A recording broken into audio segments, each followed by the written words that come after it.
quite extraordinary. You are listening to Kayak Adventure Series. Kayak Adventure Series. This is where you choose your own adventure. You want to be offshore, you want to be shallow, you want to go up the You want creek, to have a kayak that is sophisticated. or a kayak that is simple. You get to choose your own adventure. Oh, looky there. That's a micro bag. I hope you brought the family. This is going to be wild. Hey, this adventure is going to be amazing.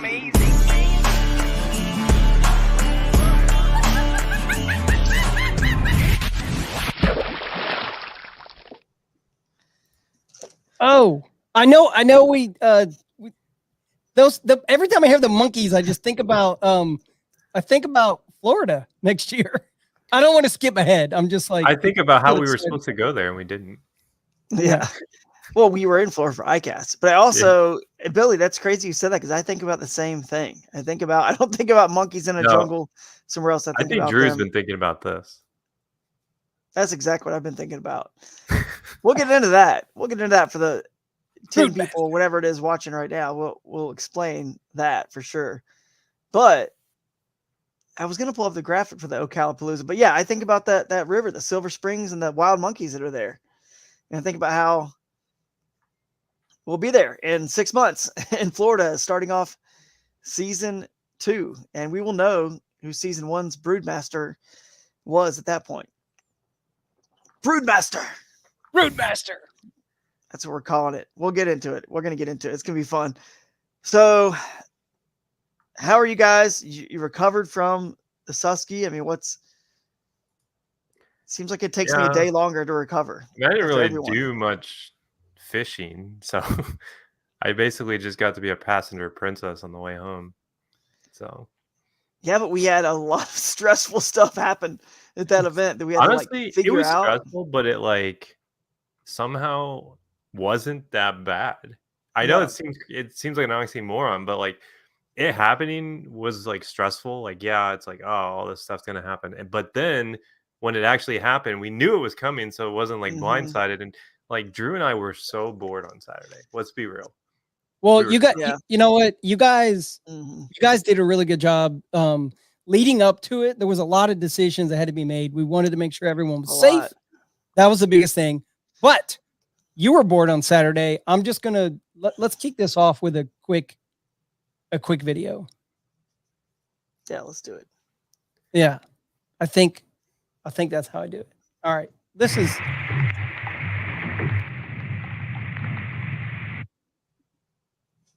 Not bored. I was not bored.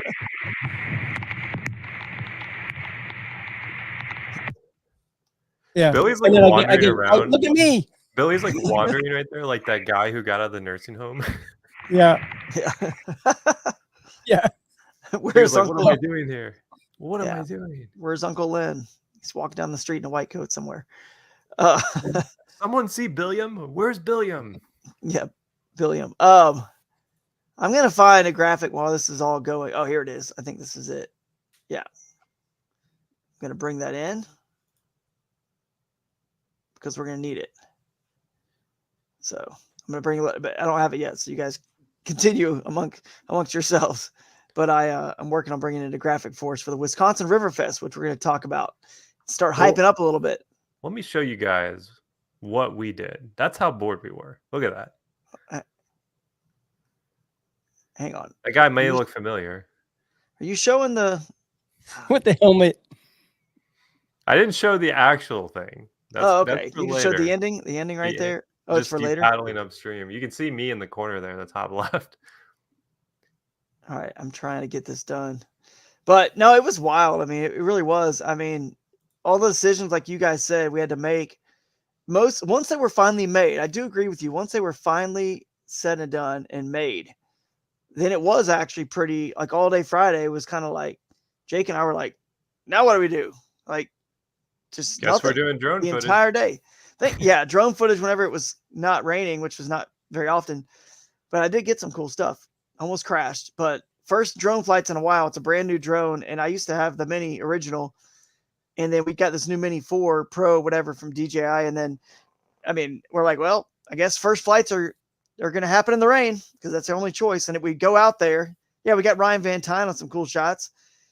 And then all of a sudden, as soon as I get up across the river and start filming them, it would start raining and I have to like fly it back across the entire width of the river in the rain thinking, is this thing going to like, yeah, here we go. There's some cool shots. So Drew was like, we were doing great. Then he's like, let's launch from the porch. I'm like, are you sure that's a good idea? And he's like, it'll be fine. Literally, as soon as he takes off, he misses the beam of the porch by an inch. It's close. Yeah, and it would have hit it, and it would have into the hit the wrong button for sure. But we did get some cool stuff. So, there we go. That was the fish catch right there. Look at that. That's look that's at that. him There's coming our back in the rain because the rain starts coming down. You notice he's got it on super mode, going real fast. Yeah, we decided to fly under the. Now the water up pretty high on the Alice too, almost to that seawall there, but not quite that high, but almost. Yeah. That sounds like a Drew Gregory comment too. Like it'll be fine. It'll be fine. We can do it. Optimistic. I'm just optimistic, man. But yeah, there were some beautiful shots of that creek right there that was coming in and the river. And we got some cool. There we go. I mean, look at that. There's Phil and Ryan Van Tine. Ryan, like we said, he caught one in there. And we got it on video. That was awesome. Yes, man. Look more as we go here because I have one that's like a really. There's the mud line. Look at the mud line. You can see that mud line there from the main river. You can see just like what a stark difference it was. And I have some really cool clips that really just show like the progression from 9 a.m. to 2 p.m. is like white and black. And then we got one here in brown. Yeah, at the end of the day, I got one too. Like when we were back at or maybe it was the next day. No, it was that night. At night, it's right here. So we have clips from like the morning, the midday, and then actually like this is it, just all in the trees at the end of the day. So if you watch it was a sunset. As it comes around, it'll give everyone a good idea of like what we were dealing with. That's the same creek you just saw. That's the creek.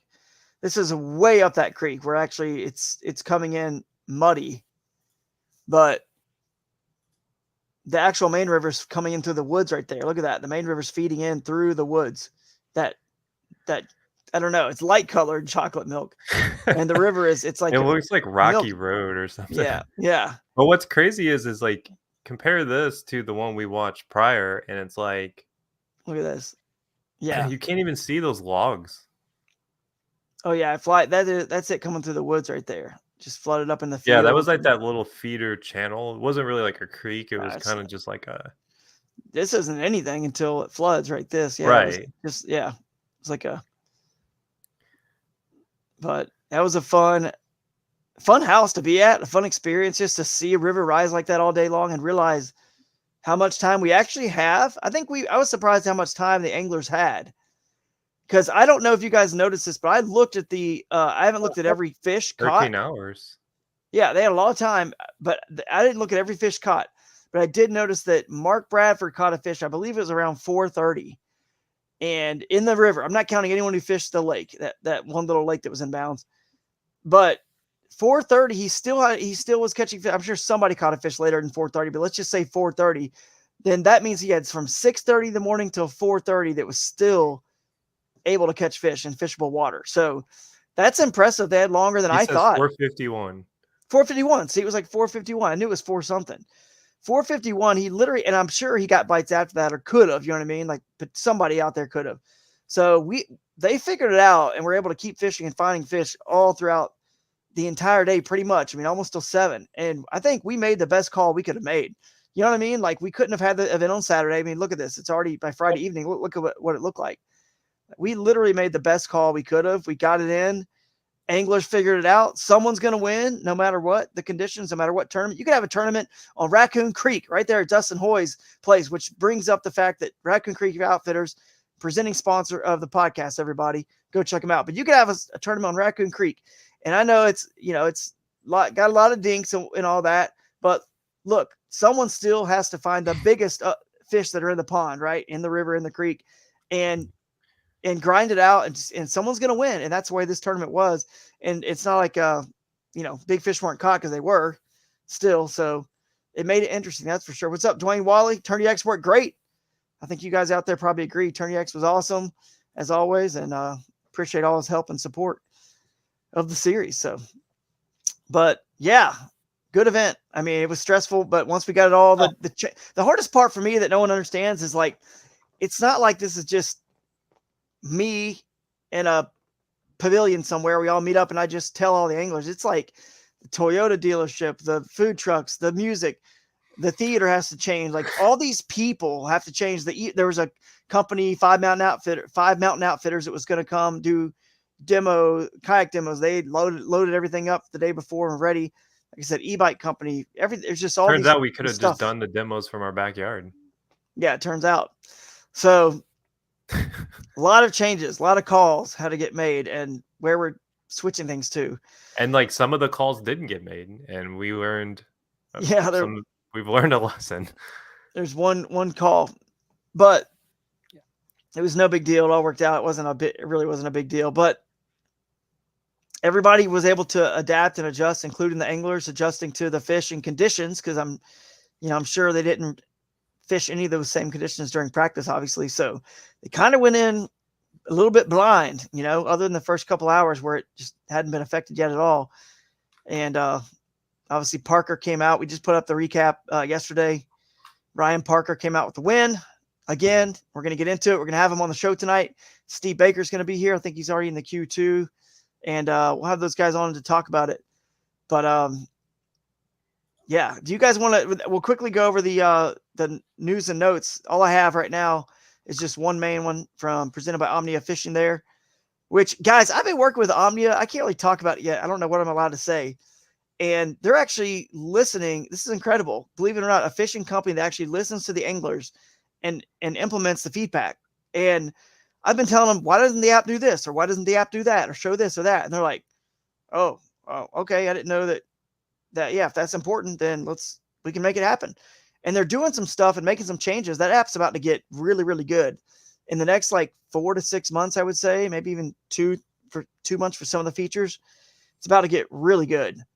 I'm impressed. So this is our Omnia Fishing news and notes. I don't know where that graphic went, but it's somewhere. But Broodstock.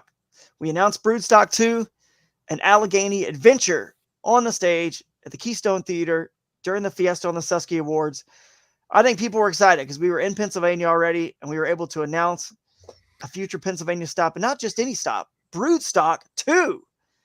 And as you can see in my little map that I've got made here, it's kind of accurate. We got I know for a fact we're gonna have Lake Arthur in bounds. I do have the video. Yeah, we should play the video. Pymatuming, Wilhelm, and there's a couple other small lakes we're probably gonna include too. I mean, small. They're not dinky, but they're not as big as those 3 I just mentioned. Let's play that video because there's something funny to talk about with this video, and we're gonna bring Steve and Ryan in to help us. Hi. My name is Nathan Rigner, and I'm the Director of Outdoor Recreation for the Commonwealth of Pennsylvania. I want to welcome you here to our fine state and thank you for having spent a couple of days on the mighty Susquehanna fishing and boating here. We hope you had a great time in the Broodmaster competition.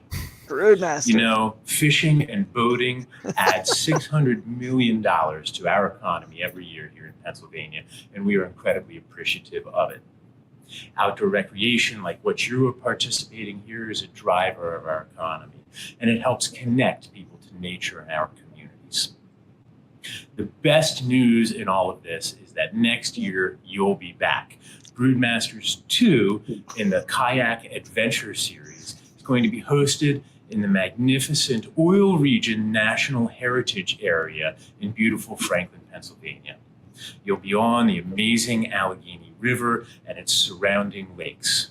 We look forward to having you back. We wish all of the competitors good luck next year, and we thank you for having spent some time here in Pennsylvania.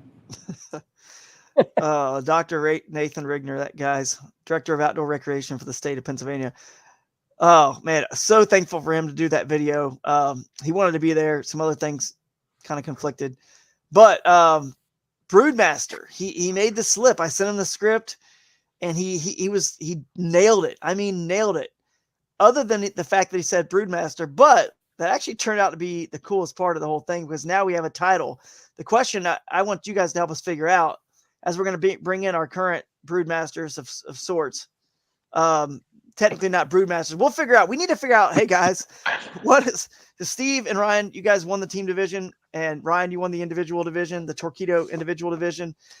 We want you guys. You just saw the video. You were there, so you know we now have the title of Broodmaster. We just need to figure out: is Broodmaster the winner of Broodstock, or is Broodmaster the winner of the Angler of the Year, or because we know Broodmaster this is too perfect to not etch on a trophy for somebody and call them the Broodmaster. So what do you think, man? Ryan, what do you think, man? Man, I could see it both ways because the final event is Broodstock and it's an open tournament, right? But it's the finale of Angler of the Year, and it's the it's the crown. So maybe it is. Yeah, maybe Broodstock is the Broodmasters for the team and Broodmaster. And then because the Angler of the Year has AOI. Yeah. I mean, they already have that's their title, AOI, I guess. Right, so, right. I don't know. What do you think, Steve? Is that how it should flow there? I'd keep it with that event. Yeah. Yeah. That makes sense. So that gives somebody, even though they just won, it's like winning the Classic, right? You know, you're introduced as the Bassmaster Classic champ, and yeah, it was just one tournament, but you won the biggest one. So you get the title. So I guess that's the way it is. Broodmaster is going to be the title holder, the title name, I guess, of the winner for Broodstock for the future. Broodmaster 1, 2. It's the reigning Broodmaster. You're our reigning Broodmaster, so you take it over from whoever wins it this year. Whoever wins it. You have to have a fight to the death, though. Yeah. Speaking of fight to the death. So bear with me here, and I got a bad voice. So I don't know if I'm going to try to do this or not, but why not? We're live. Here we go. So let's just go. So look, the Broodmaster, we need like this character that goes on a t-shirt. I've already talked to Josh with a Shigan about this, making a joint t-shirt where we put the Broodmaster on there, and Jake and I were coming up with, and Jake was saying like, it needs to be like this He-Man character that's like holding up a fish, like the sword, and he's holding up a fish or something. So we got AI involved a little bit like this. So that's, I think, is that the one I like? I can't remember which one I like better. I'm like picturing Chuck Norris from what is that? Yeah. And he's coming up out of the water, but instead of the machine gun, he's got a giant, Absolutely. So AI actually made like a really realistic version. Hold on. Let me pull it up. I didn't throw that up again if you can. Let's see I'll throw up that first one. It's very like Masters of the Universe. Well, that's what I was going for. Yeah, I like it. I kind of like this one. I was thinking like He-Man mixed with like Chuck Norris. Look at his fishing rods. It's got a sword handle. I mean, it's great. I love this one. Came up with. Oh yeah, I like it. He's got a blue beard. That was sweet. Yeah, so this character, this Broodmaster, that someone is going to actually be this person, but it needs to have a song and a cartoon that goes with it. And I'm thinking it needs to be like Broodmaster, and then it says like, it says something like he slays the fish, he slays the babes, he fights through wind, he fights through waves, and this has all, and there's lines in there like his brain is 10 times more powerful than life scope, he boat flips Chuck Norris if he gets in his way, like stuff like that.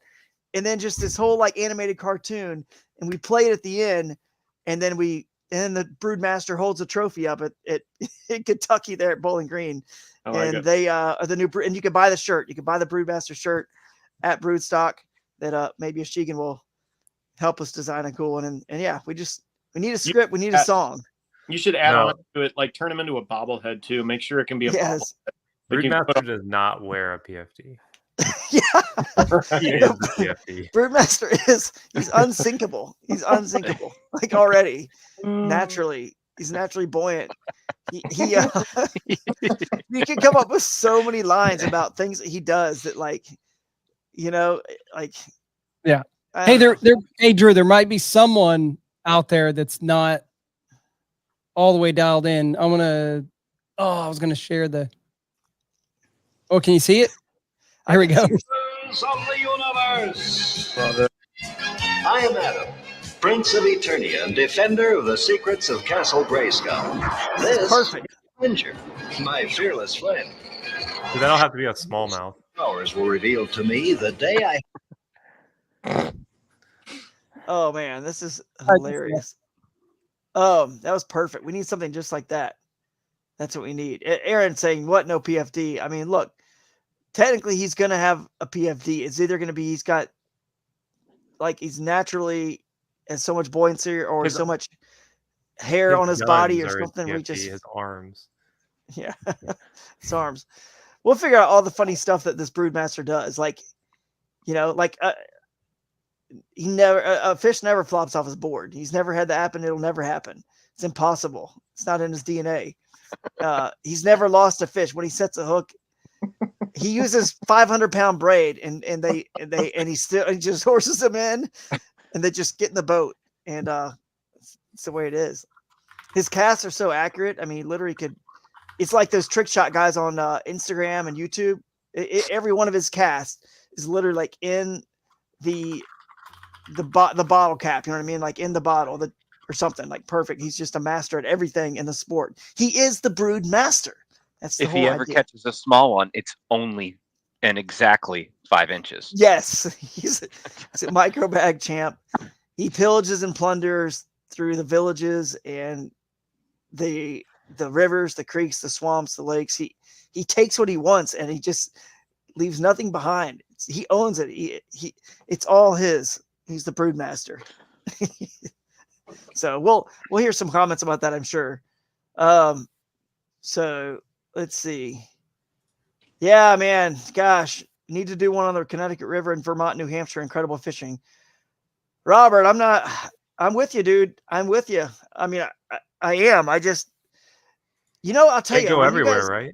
Well, you can't, but let me explain. If people want these events that are super far in one region or the other, if you want it in the hill country, you want it up in, Maine, you want it in whatever, Vermont, somewhere, like we got to like prove that people are willing to and will continue to go. Otherwise it's like that far out of there, or the people in that region have to basically become everybody in that tournament, if that makes sense, right? Like what we need to make sure we start getting 100 plus at those events that are far away, because I want to go to those places. I want to go to St. Lawrence River, places that would be fun, and all the surrounding tributaries and stuff that people have no clue how amazing it is, but we don't hear about those on the Bassmaster or Major League Fishing because they're kind of confined to the main lake and the river. So we want to go to these cool other places, like the Upper Mississippi is a test. That's a long way. It's north of Minneapolis. Upper Mississippi is a test. And the reason why it's a test is because it's, no doubt about it, the most world-class smallmouth fishing there is. It's better than Susquehanna, for sure. And if people won't go there, then we can't go to any Connecticut River, right? If they're not going to go to that fishery, it's far away. They're not going. So we got to just continue to see some interest and some numbers at those places, because I want to go to Maine or Vermont and New Hampshire up there in the Connecticut River, places like that. I really do. So, and the tricky part is I have to like work on 2026's schedule now. So, and I don't know the numbers for next year's Minnesota. So it's complicated, but we're navigating our way through it. But just show up in 2025 and the rest of these events too. But let's get into it. We got the winners here. So let's not have me yap about all this stuff. Let's talk to them about how they got it done.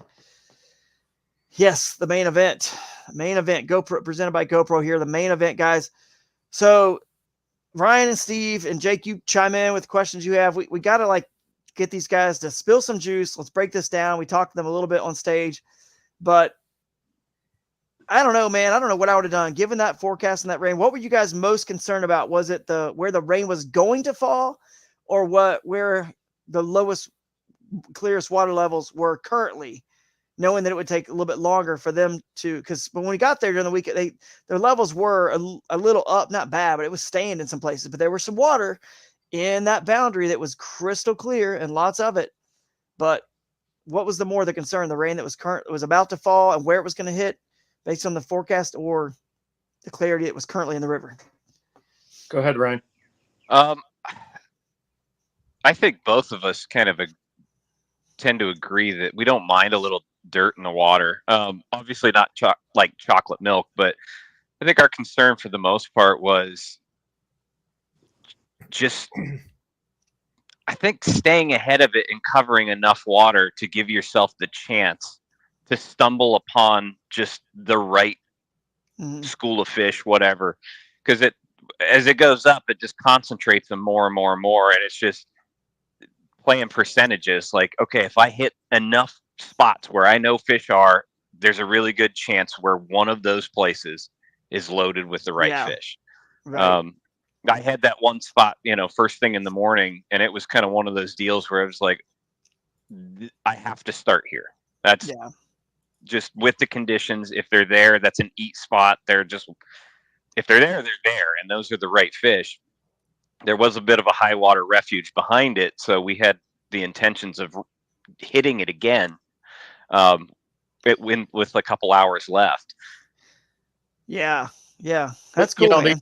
The other thing to add to that, like you were kind of asking, Drew, is leading up to it, we were stoked to see the water. I mean, it didn't really deter me at all when we saw what it could potentially do. We didn't know it would get that much, but like rain and a little bit of dirt never totally stops you. You know what I mean? Right. I usually get pretty excited about it. Like I was excited about the rise. What, Jake? I was going to say, it seemed like you guys had a plan literally like more than a week before you got there. Because Steve was like, do you think it's crazy to do 34 miles? And I was like, well, not really, with the water moving. But which is ultimately what you guys did, which a lot of people, you'll have to extrapolate on that a little bit, because a lot of people were like blown away that you did that. But like, if you think about it, you really only need to cover like, let's say 4 miles an hour, each hour. Yeah.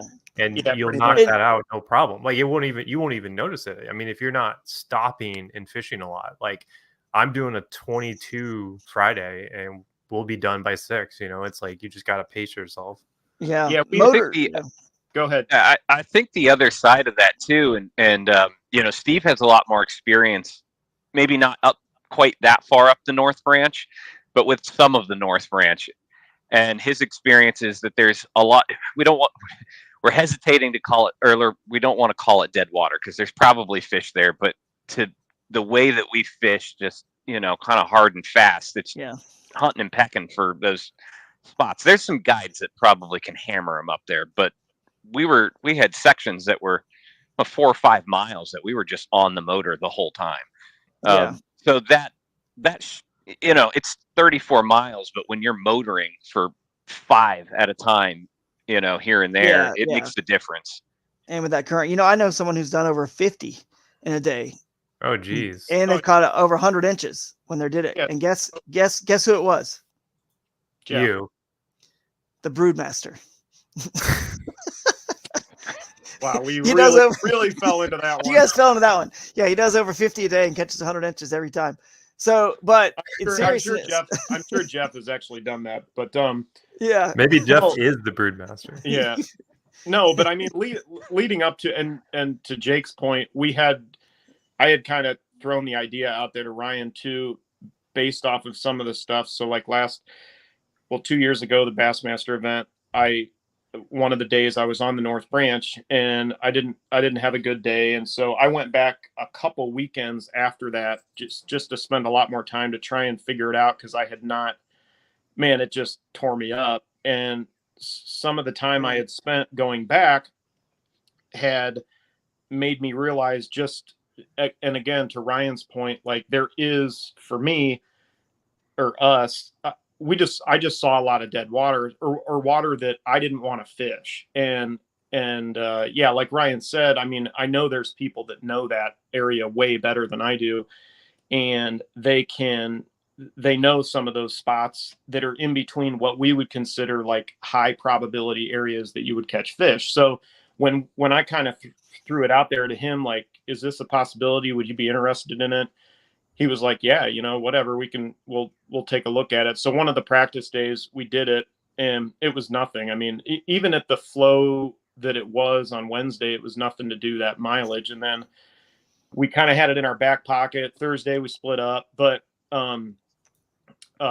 but yeah, to add to that, strategy, it was really and that's really, other than Ryan's like real juice spot, that's what we were fishing on. That's what we were targeting the entire time. And there's, you're literally just trying to put as many miles underneath you as you possibly can in between those spots to make up. Like, one of our kind of like contingency plans was, if we went through everything super fast in that mileage, there was some stuff downstream we could have hit. And yeah, we had a number of ups and downs during that day that led to not doing that. But yeah, that was pretty much the thought process a couple weeks leading up to it, and then ultimately doing just that, based off of the fact that we didn't do a Friday deal. It was all one day, so it was very much like, okay, this is clearly what we need to do come tournament day. Yeah, that's cool. I think what's smart is, in the morning and overnight, I'd say early morning, whenever it started to rain, midnight, 1, whatever it was, it rained, and there's some little heavy, but not too bad, but it didn't really do much to the river until later in the day. You know what I mean? But I would say like maybe 11 or 12 or 1, it kind of started really changing as we were sitting there in our riverside house. That's when we really saw, okay, things are changing. The creek's finally coming in stained. And so what I think was smart was, first of all, you found a spot, Brian, that was straight across from the ramp.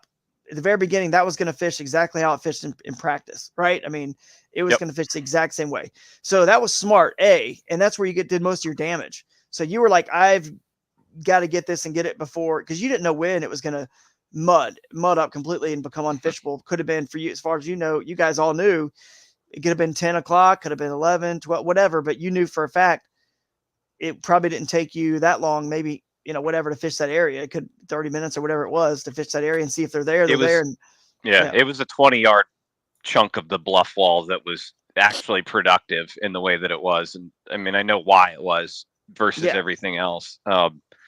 It just, I mean, it was textbook. It was just that outside current swing bank with current pushing on the bluff wall. And there were, in that 20-yard stretch, there were, I think, 4 or 5 little divots in the wall. Yeah. It's just, there was one in every single one of those divots. It's just classic eat spot. And they were the right fish. So because it looked like you caught your biggest fish at 7:42. So essentially, we'll just say like an hour into the. That was the first cast I made at the wall. Was the 19 and a half, the big one. Okay. Yeah. And that's cool. So Steve, did you have a spot like that to go to first, or were you just kind of bouncing to all your spots like in the morning trying to find them?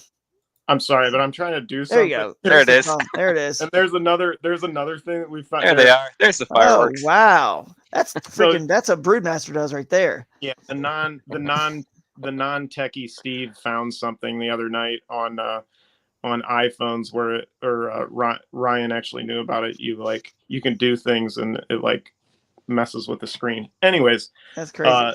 Say it one more time super fast. Did you have a spot at all like Ryan did to go to first, or were you just kind of junk fishing in all your spots down the river? No, I unfortunately did not. I had to work like hell to get my limit, what I ended up with. It was pretty, that morning, Ryan got it in pretty much about an hour, and there was some other stuff in the vicinity that I was able to kind of go through pretty quick. I mean, maybe spend just about that same amount of time, hour and a half, and it just, I mean, I got a quick limit, but it was just a bunch of rats. And so I went over to Ryan and I was like, hey man, I got a boogie, and we had been talking that whole time, and he told me where he was at, and we were just elated. We were so stoked that he was getting what he was getting, but it was very much like it was a time thing. And we ultimately knew if we didn't take advantage of some of those islands south of us downstream, that it was going to kind of close up. I mean, based off of, how fast it was rising.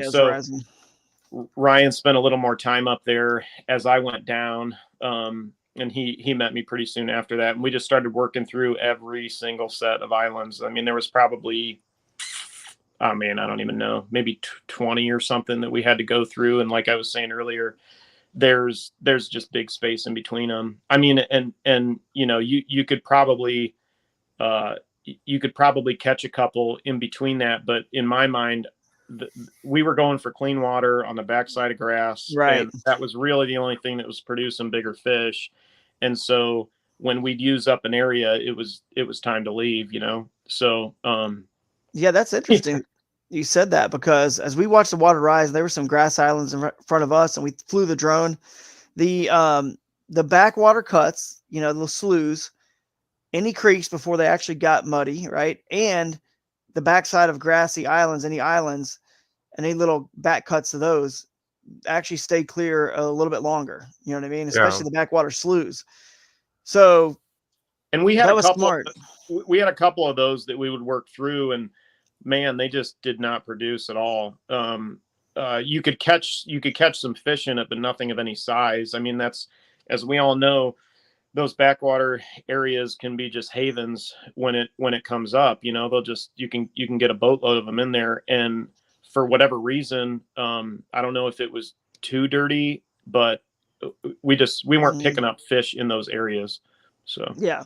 So like the backside of that grass, yeah, on the right there. This was like real clear there on, you know, the downstream side. We caught some fish there.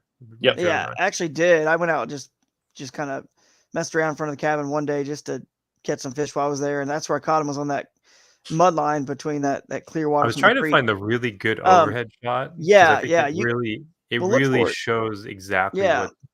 Look for it if you want, but I'll make a point. So I think what's cool about your strategy is a normal 8-hour day you can certainly do, especially when you get 30 minutes before lines in with a motor, thanks to the invention. It's not some new invention, but you know what I'm saying? Kayak motors becoming a thing now and being allowed. The inclusion. Yeah. So between that, downstream current moving you to, on average, most rivers are about 2 miles an hour water flow. Now you're going downstream with that fast motor, like an 1103, like you guys had. You can go 3 miles probably before lines end if you needed to. Then combine that with the fact that you got an extra long day. It's like 12 hours, right? 12 and a half. So 12 and a half plus you got nowhere to be afterwards. You don't have to check in. So if you need to do 5 miles afterwards just to get out, who cares? You can do it. So the fact that you guys bit this all off, in my mind, this was a good strategy, because obviously I'm like, no duh, it's a good strategy. You guys, I'm talking to you guys. So obviously it was, and it worked, but I'm saying, like, what I love about it is not many people still, that just sounds ridiculous. 34 miles. It sounds crazy, but you guys were targeting very specific, intentional, high percentage spots that we already know. We've talked about it, clear up a little bit, take a little bit longer to muddy up. And what I love about this strategy is that you guys were just, there we go. You know what to look for. So as you're going down the river, if it floods, all you got to do is look for that, something like that you can that there's still enough clarity to fish, because that's the only hope you got at that point, right? So the more distance you have to just zip around and look for that stuff, the better, Yeah. To your point too, like when you've talked in the past just about different tournament strategy things, you're a lot of times when you're limited to certain things, when you're limited to, let's say you don't have a motor, let's say you don't have pedals, let's say you're able to access wherever you want,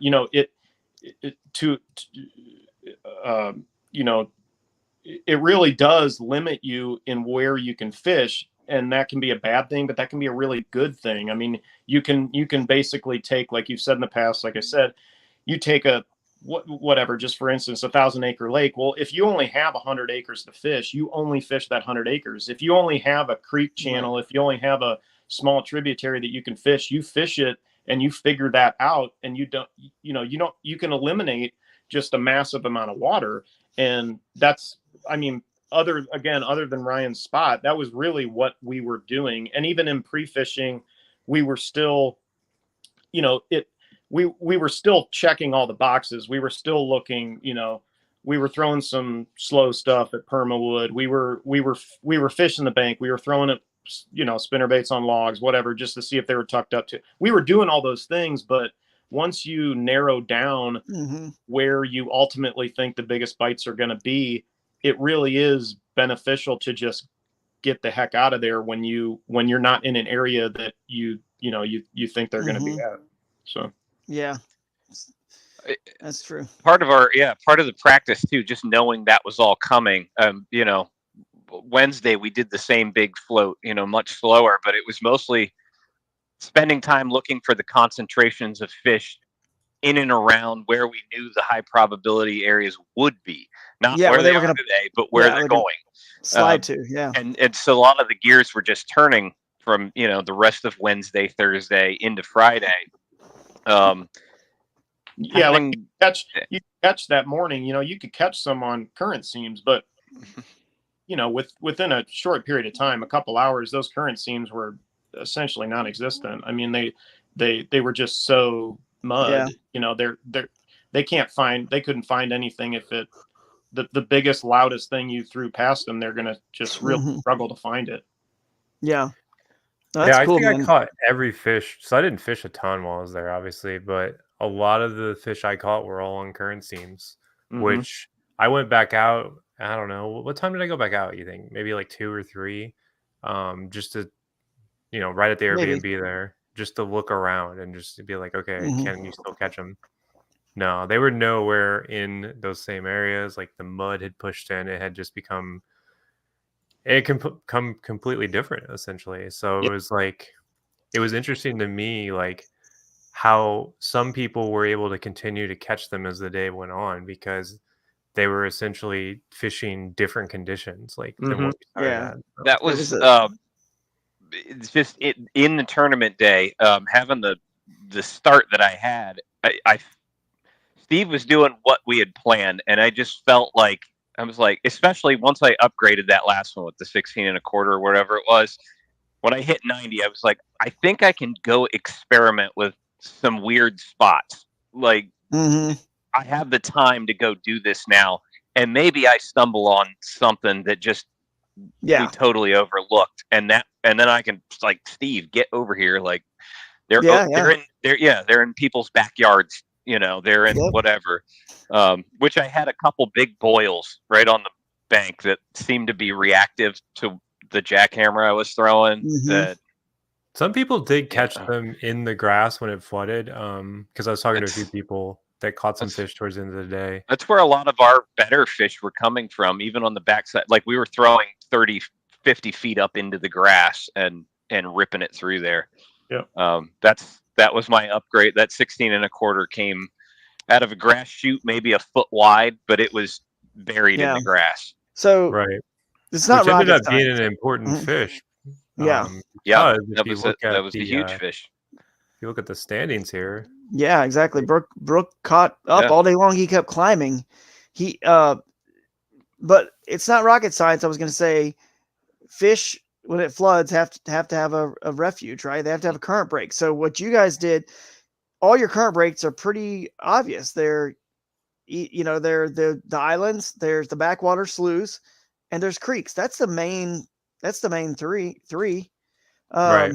There's Miller Time saying, and single access, and it was too muddy by 2:30, but he did catch fish up until 2ish. So you guys had plenty of time to catch them.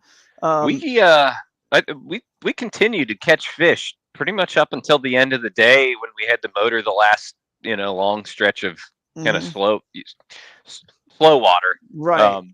And again, we kind of had the intent to run back up, relaunch, and hit that bluff wall. Not expecting the bluff wall to have reloaded by then. I think the current had picked up and pushed on it too fast, but there was an immediate high water refuge right behind it.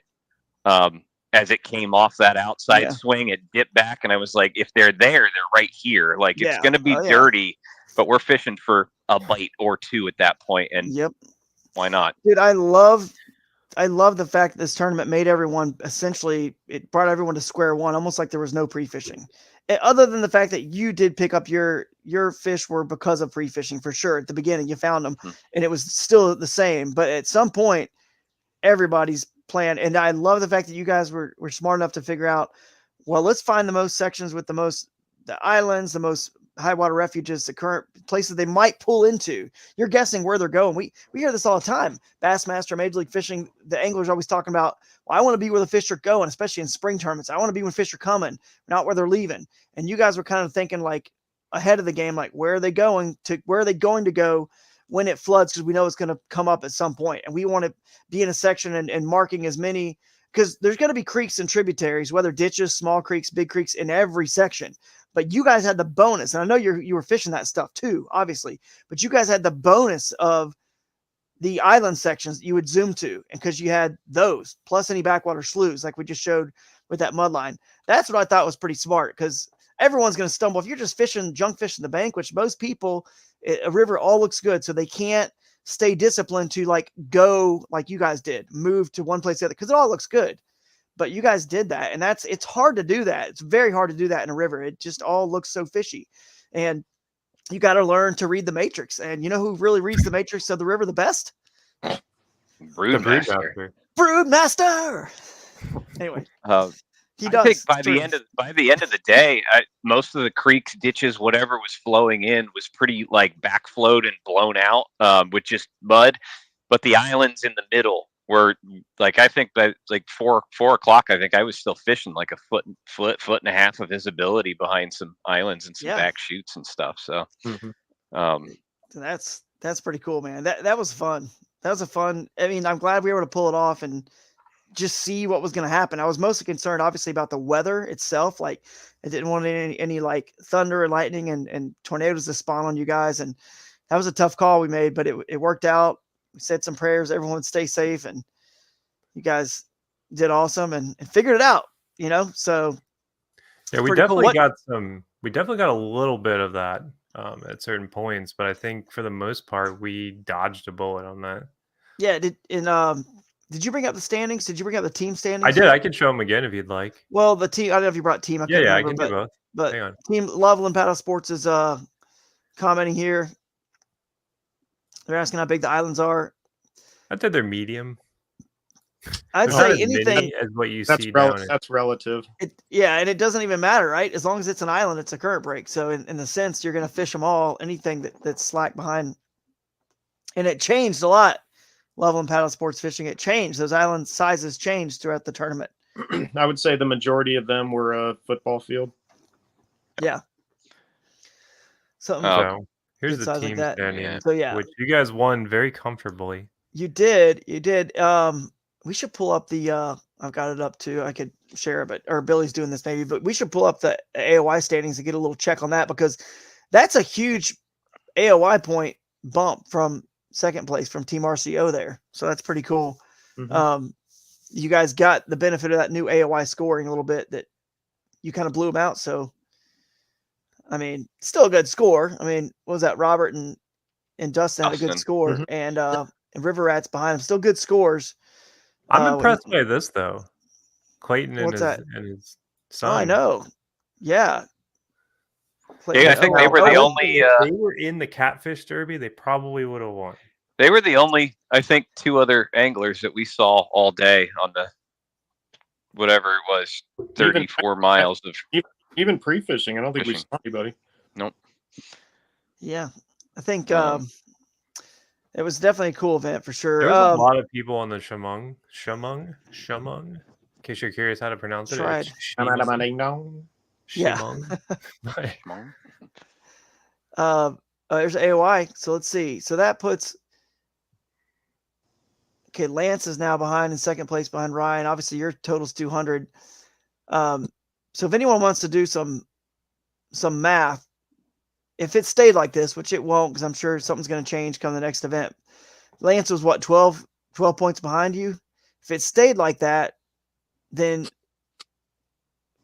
if he the would winner need to beat Lance by 12 inches. Yeah. But I mean, not quite, basically. Similar. Yeah, I'm just close. Like in a vacuum. It depends right? In a vacuum. It depends. Yeah, if the winner of the event had 100 inches, then sure.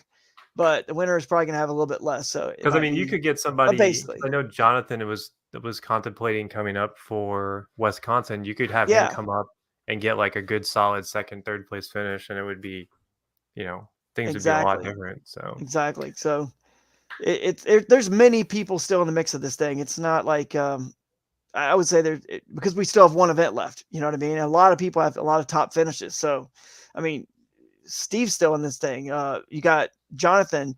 If Aaron for some reason came up, he won. Anyone who was first through 10th in any event, if they go and get a second event here in Wisconsin, do well, and then become the broodmaster or close to taking the win at Broodstock. And it all depends on kind of what Ryan, I mean, Ryan, it's in, you know, you kind of hold your own destiny, which is great. But if you finish, you know, if the winner at Broodstock has 95 and you've got 83, then the door's been cracked. But if you got 92, then probably going to win this thing. I know that's what you want to see, but it's definitely wide open still because. So you're coming to Wisconsin, right? Right. Yep.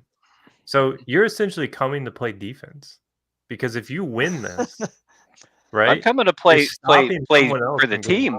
For the team, yeah, he's the team. For the team. I'm in it for the team. Yep. Dude, Wisconsin's going to be awesome, man. I cannot say. I've been looking forward to this Wisconsin because it's a phenomenal smallmouth fishery. That's what I'm in Wisconsin for. There's some big ones in every single one of those water bodies. Period. Oh yeah, it's giants. Yeah. I think Christine still said she's coming. She's excited about it. A lot of big names: Josh Shrinko, Jeff Little. I think he's going to fish it with Josh Shrinko. They're going to fish together. You guys got to watch out for them. You do. Before I forget, I want to throw up Mark's comment. Mark finished 10th, so great showing by Mark. Yeah, Mark. And dude, 6 of the top 10 from Ohio. You guys came over there and kind of pillaged and plundered yourselves. So congrats to all the Ohio crew. I can be happy to take Mark's question there. Yeah, take his question because we haven't talked about what you guys were throwing yet, and I want to make sure that gets on the podcast. I started with. It was actually an Evo. I said jackhammer earlier. It was a jackhammer that I left on the floor of my truck.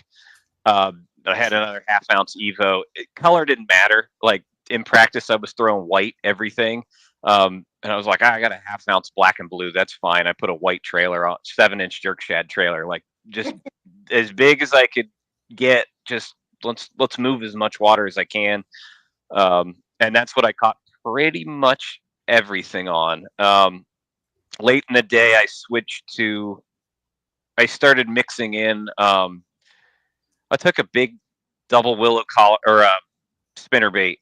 I took the top willow off and put like a number 5 Colorado blade because it would hit the bottom blade, like just making a whole bunch of noise and racket. I actually had I never did get to see exactly what it was. Whatever it was a decent fish that pulled off. Like chunk of its lip was still on the hook, and I was just whatever.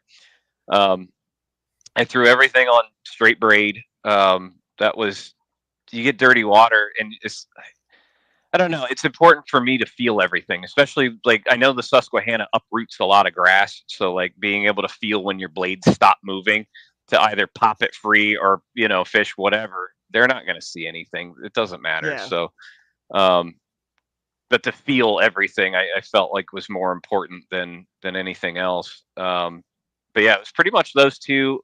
We had a little bit of a crankbait bite, but man, it was catching. If you wanted to win the micro bag, throw crankbait on those current seams was that would have done it. But that was almost like those lower moments where you're like, man, am I doing the right thing? Am I still around fish? I'd pick up the crankbait, I throw it out, and I get bit immediately. I was like, they're still here. I just have to weed like, where are the big ones? Where are the big ones? So I'd almost use that crankbait to say like, not here, because little ones would bite it. I mean, immediately. And I was like, okay, where are they at? Like, I know not to fish back here. It's just a bunch of little fish. And, right. And mine, Glenda fishes. Mine never changed. I had a jackhammer with a 7-inch jerk shad on it the entire time. I didn't. To Mark's actual question, I never changed colors. In the morning it was dirty. In the afternoon it was dirty. You needed thump, and you needed a big profile for them to actually find it. I did throw a 3/4 ounce Colorado bladed spinnerbait. Some, but it wasn't. Just to try and keep it in the strike zone a little bit longer than the jackhammer, but it wasn't producing anything like the other was. Nothing. I don't think I got a topwater bite the entire week out there. well, maybe one, but it just wasn't. It was a muskie. Yeah, yeah. It just, lucky. muskie bit it off, and then I actually did get a smallmouth on a buzzbait, but I think I could have thrown anything in there. It didn't even turn the blades before it hit, but yeah, it was. I heard it coming through the air. Just moving water. You guys are displacing water, big, loud. Yeah, I mean that's all you got to do in the mud. Let me show you what Broodmaster would have used. I'll show you right now here. Jeez. This is the trailer that Broodmaster would have used. They what is that, a foot long? 10-inch mag swims. Yeah, there we go. This is what the Broodmaster. I didn't have my big 7-inch like Hercules boot tails with me. They were sitting in the garage. Yeah, I don't even know. I mean, I'm not. 10 inches. I'm not really a swim bait guy at all, and I don't know if they would have found like a bigger mag draft and stuff like that. I still think they need more. 2 inches does go a long way at the end of this one. There we go. I think it's like 10 inches, but maybe it's 8 or 9, but it's huge. But hey, I agree with you, Steve. It's more about the blade and displacing the water with that blade. And then of course the big swim bait. I mean, if you get it too big, they're not going to get it all and get the hook. You don't want to, there's a size that's just too big. I've adopted I think like Brian Latimer has a video that's like how to fish a spinnerbait. Go watch that. Like he's talking about fishing like the red down south mud that just flows into stuff, and he's like, I want like a half ounce, 3/4 to an ounce.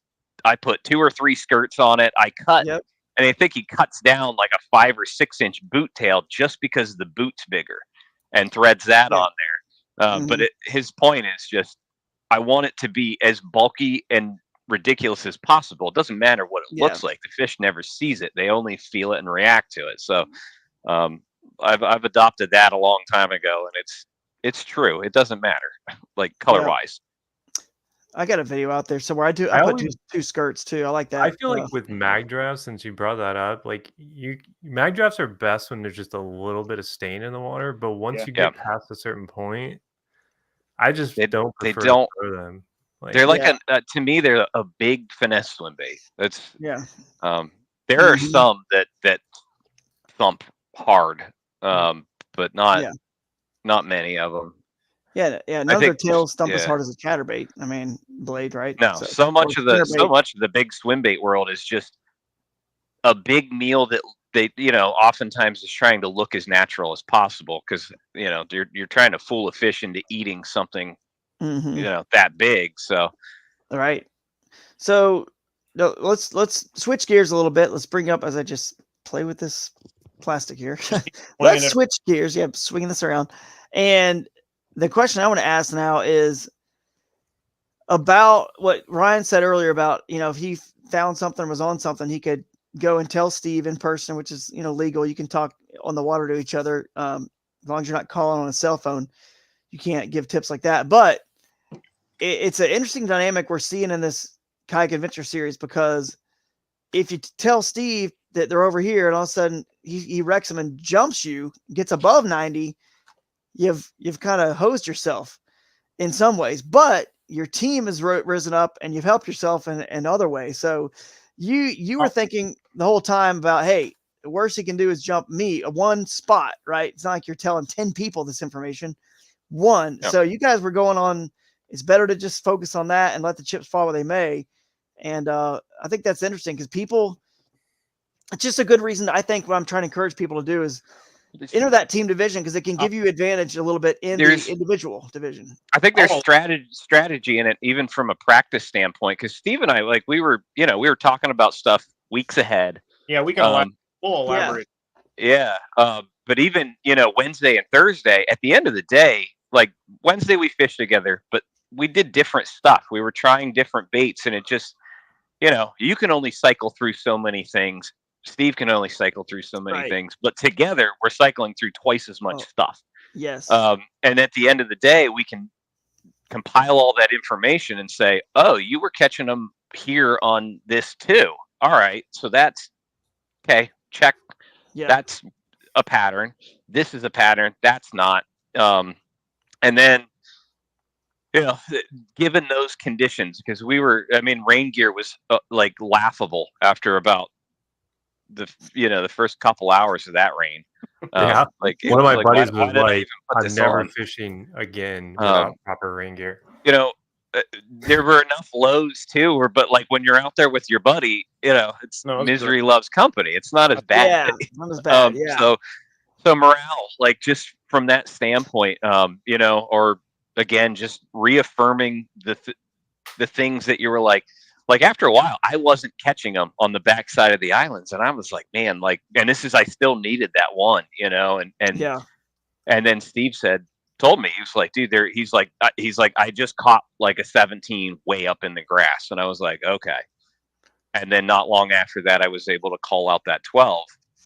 Yeah.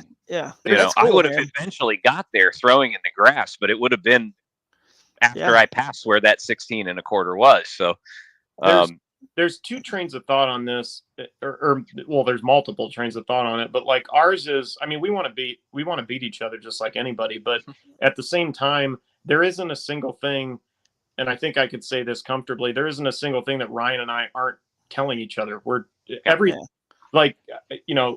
talking about it before, but like, we know exactly what baits both of us have that we're throwing. We know locations, we know everything, but you still have to catch the fish. You still have to hook the fish and bring it into the boat. So it's still like we can be 50 feet away from each other and also, cheering each other on at the same time, but also, you have to do your job. You have to do, right. If you're not capitalizing on those situations, well, then the better angler's winning. You know what I mean? Yeah. So it's really not.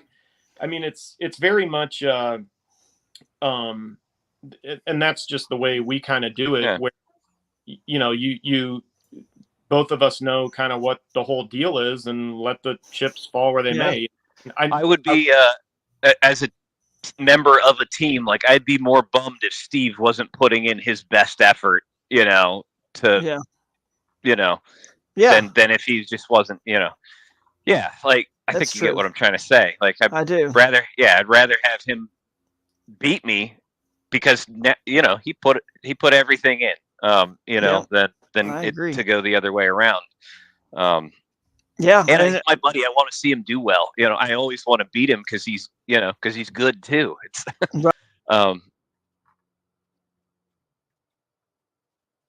I guess it's just you and me now, Jake. Yeah, it looks like we're losing everybody. Cool. I was trying to see on the back end. Well, Steve's back. Sorry about that. I don't know what it was. No worries. We lost Drew too, so but, I'm not sure what happened there. I think you guys definitely ran the gauntlet because seeing that footage, and I know it's really you brought up the camaraderie thing and just like the motivation thing.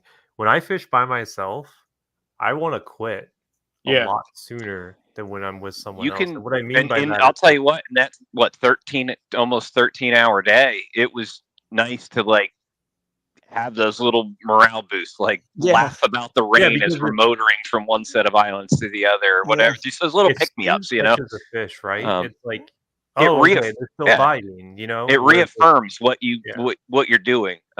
And it, you got we have that video somewhere. Maybe Billy's got it or Jake somewhere queued up the one of Steve. But anyway, I'll say this though, it's cool though in an individual sport like golf, you see how up they get for the Ryder Cup, that the like lone team event they have. You know what I mean? Like every 2 years, or it's just something about that camaraderie is pretty cool because if you win as an individual. Yeah, you go, you hug your wife and kids or whatever. It's cool, but like there's something about being able to like high five, each other, and you were in it together the whole time discussing it, just having someone to be right beside you. So it's really cool part of this series. I think people are starting to really get a hold of how fun it is, and riding together, strategizing together, having someone to bounce off ideas. It all is kind of helping us as individuals and the team, but become better anglers. Like you said, that morning, that first morning when it actually panned out for Ryan, I was flipping out. I mean, I was ecstatic. Yeah. That's Steve, by the way, in case people are curious. Just ripping down. You can't tell the hood. It's real tough to tell with the hood up. So I had a buddy who was fishing this, who I ended up riding back with. he texts me and he's like, I'm coming back to the Airbnb, and this is at like noon. He's like, I'm getting better rain gear. He's like, I'm never fishing another tournament without better rain gear. I don't know. I don't know if there's There's I mean, not I'm sure unless you were wearing a PVC like that's what I was gonna say. crab fisherman's suit. Like you're not. There's not rain gear good enough to handle. I don't know, man. I got a pair of Sims. Full. It like goes up around your neck and like cinches down. That stuff is so good. Really? Yeah, you got stuff like that. I was wearing the NRS stuff, the really good one. And I was completely soaked underneath. Yeah, it would have to cinch up at your wrist. They do. In your neck, yeah. Real tight. They do, but it was, I mean, the other thing is too, like when you're, unless it's like a, you're kind of sitting, scoping stuff or whatever, like chill, but you're exerting a lot of energy. So your body heat is trapped in there, and you might as well be, getting rained on anyways. You got so much sweat on you. Yeah. And when you guys get done with your float, the story, I think you told it on stage, right? That your truck was what? It was 2 foot of water up to your truck, and it's pretty much getting into your cab. I think a solid 2 foot. When I opened the driver door, there was probably 1.5 inches just inside the door. It's like halfway up the weather tech on the floor. And that was like the front driver's side was the lowest side. The real damage happened. Fortunately, it started right up, drop it in 4 low, but there was a hole in front of me. I only had 15, 20 yards to go. I think even if that, to just get up onto dry ground. It sucked. But it dropped 8-10 inches right in front of me. And I mean, water came completely over the hood, just all the way up to the windshield, flushed in through the doors. By the time the front end had hit the bottom, it was already coming back up. So I was like, well, there's no stopping at that point. You just have to keep going. But fortunately I do water damage repair, for part of work. So I have industrial air movers in my garage. So I just took everything out of the truck. I think if anybody follows me on Instagram, you saw the yard sale that my driveway was, and just two industrial size air movers in my truck for over 24 hours. I pulled the carpet up and shoved them under, and it was. Well, you weren't alone. It was a mess. Sure. No, he was not. No, you were not alone. Mine was just the worst, I think. This is Billy has a picture of his too, I believe. But this is the part where I look back in hindsight as one of the obviously the ones running the tournament, thinking, why didn't I think to mention that the day before? There were 2 moments. No, leading everything. That morning, I said to Steve, I'm going to park here, literally right next, as close as I could and as high as I could, next to the pullout. Because it was people's yards, and then just this one little private, or not private, but public DNR lane that ran back. Or I guess it's Pennsylvania Fish and Boat Commission. Right. But, so I was I thought about it, and I was it's only supposed to come up, by the time we get back here, it's only supposed to come up 4 feet. I think I'm a solid 6 up. Yep. It's hard to gauge that sometimes, but probably a quarter-ish plus miles away. I kind of So here's the lead up to it. So our plan was, I needed desperately to upgrade a fish to get to the point where I even felt remotely comfortable. And so Ryan and I both game planned. We're okay, cool. We're going to go back to the original spot. We're going to take out and we're going to head back up north. And as we're heading downstream, we both said I think I said to Ryan, I'm like, man, your truck looks weird. It looks like white on one side or something. I couldn't make sense of it, I said something along the lines of I think it's just my eyes playing tricks on me. I think it's just a glare, but back here it looks like my truck's in water, but I know that's not. So that's not happening. He was a ways in front of me, and I selfishly was looking down at my second battery, going, I only got 25% battery left, and I got to save some of this, for later on in the day. So he was beating feet, and the next thing we see, well, he was a ways ahead of me. There was a truck that was stopped, and we're on the bridge, right? Yeah. my head, I'm like, oh, this guy's looking at two crazy idiots, on a river that's like Yeah. flood stage, and we were directly below that bridge where Ryan's truck was at. And no, he was not looking at us. He could care less about us. He was looking at the truck that was completely underwater. And and it was when I came around one of these, pylons from the bridge that I actually saw the truck, and I'm like, I don't see the tires at all. And so Ryan was just gone. He was like, and got to it. He almost had to swim from where he put the boat to get to the truck. And then that same section, when he backed out, thank God the thing started, like you said, he had to go through that hole. And I did.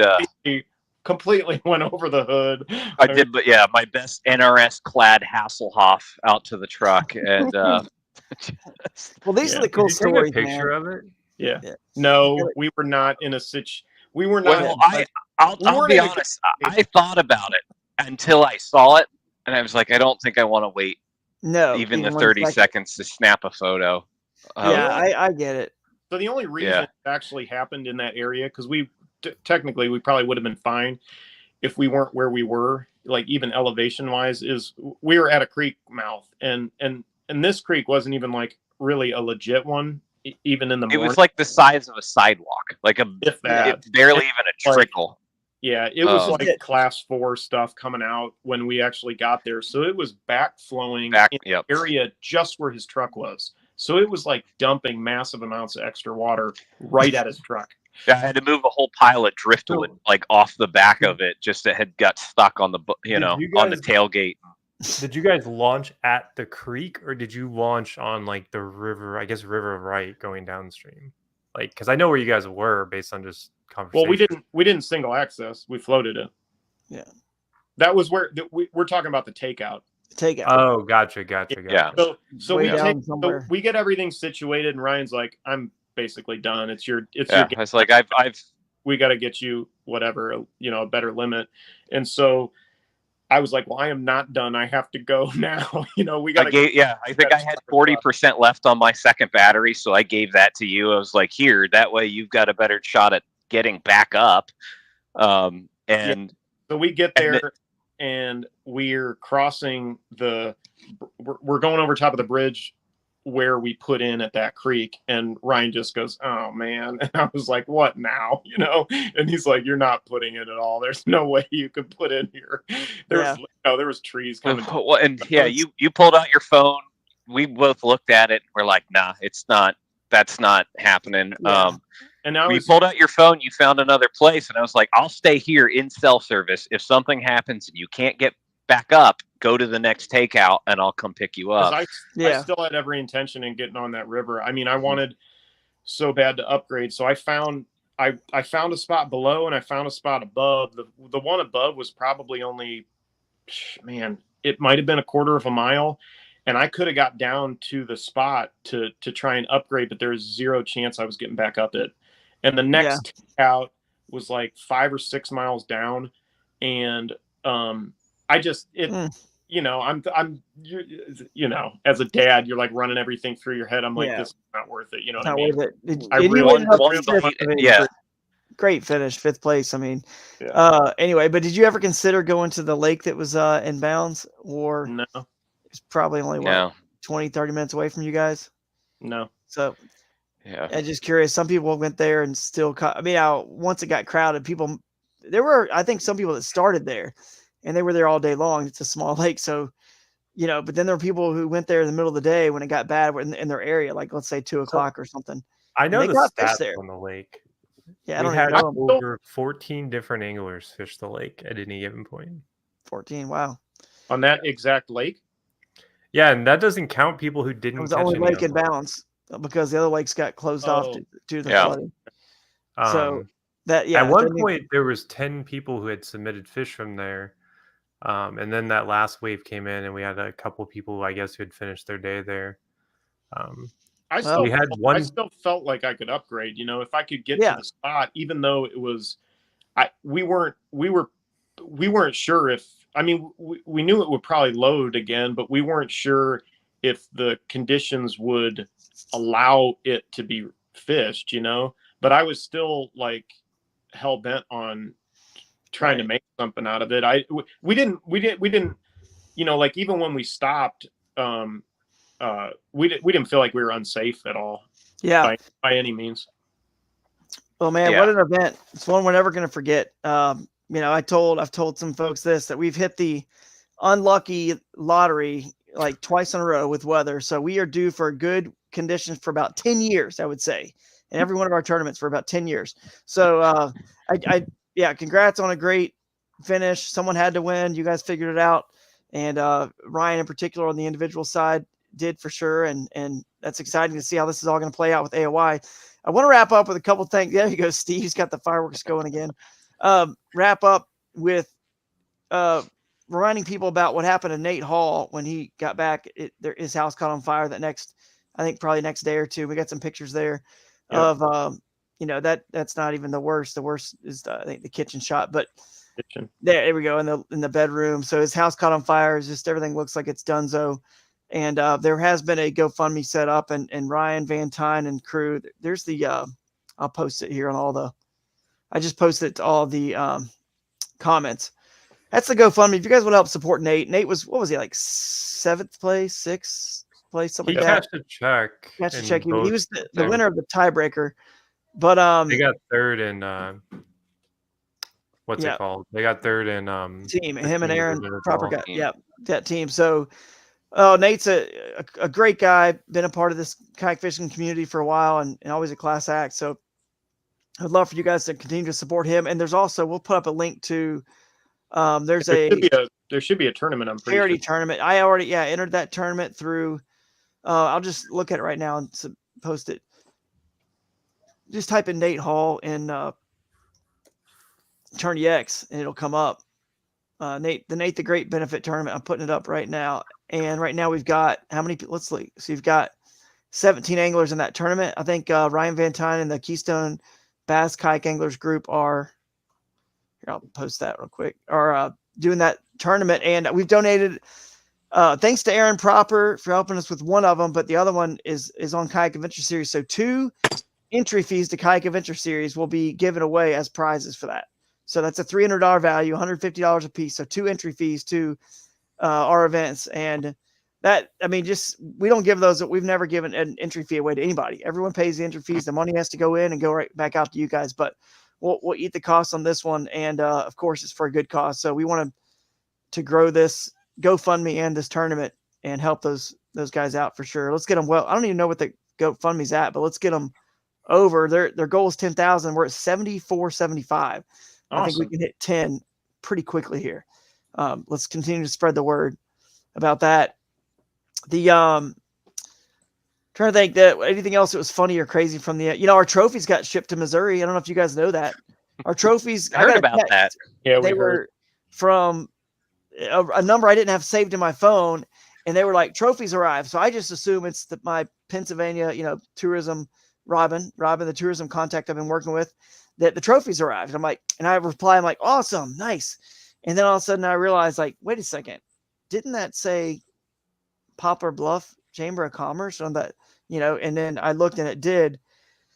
I was like, we got a problem here. So anyway, they, Duke and the guys catch, man, you guys should definitely go buy a few extra catch boards, support those guys, quality products. They kind of had to do what they had to do to get them. So $500 later, their 2-day aired all the way over to us. So that was an expensive, costly, obviously. So anyway, we were honestly worried they weren't even going to make it. Yeah, we were. Shout out to Catch for making that happen and getting it, and the Poplar Bluff Chamber of Commerce, Morgan and the crew over there for getting them over to the UPS store ASAP. So we can have, because at that point I wasn't even sure if we were going to have an event. I'm like, man, we about to spend $500 for nothing because we might have to cancel this entire event.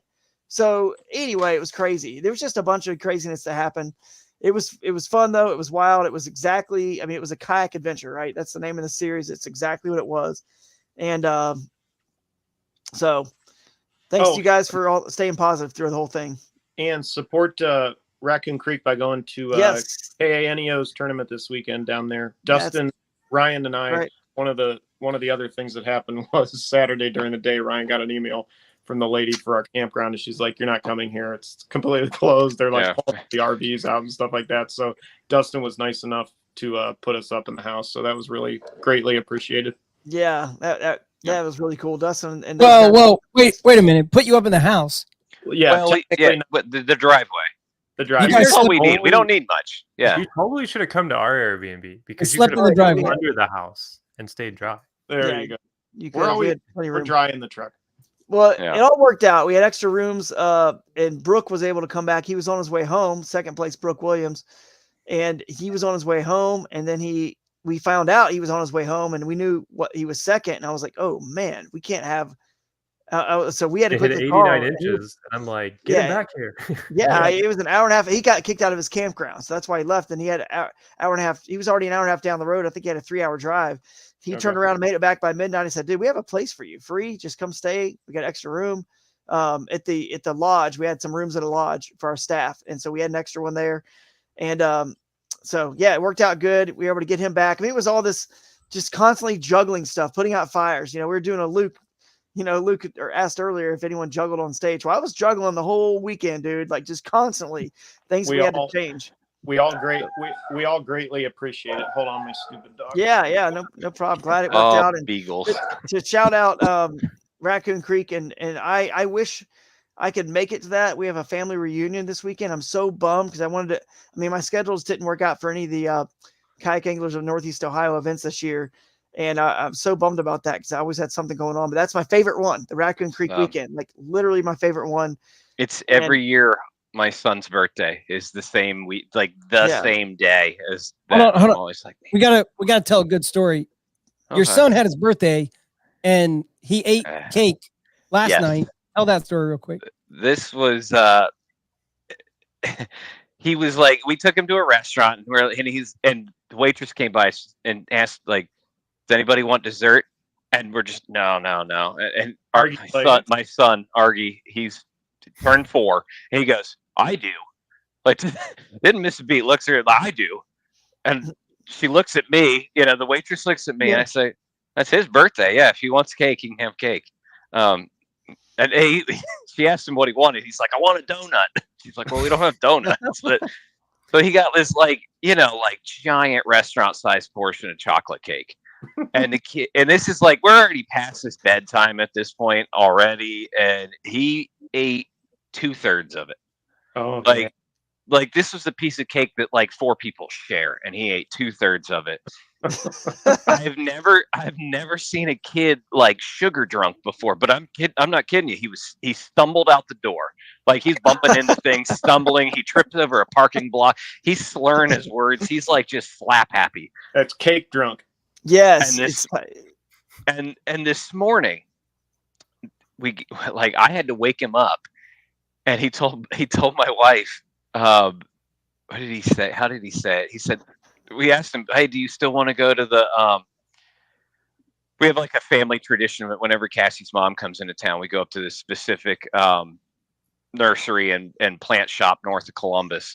And so we're like, well, do you still want to go? And he was like, Mom, I just want a blanket, my darkest sunglasses. And we're like, what? He's hungover. Leave me alone. Like he's hungover. And I just need, like, I just want 5 more minutes. Was there liqueur in that? You know, that's the other question, but no, I don't think so. Like we went back and we're like, no, it's like just chocolate cake, but I mean, whatever.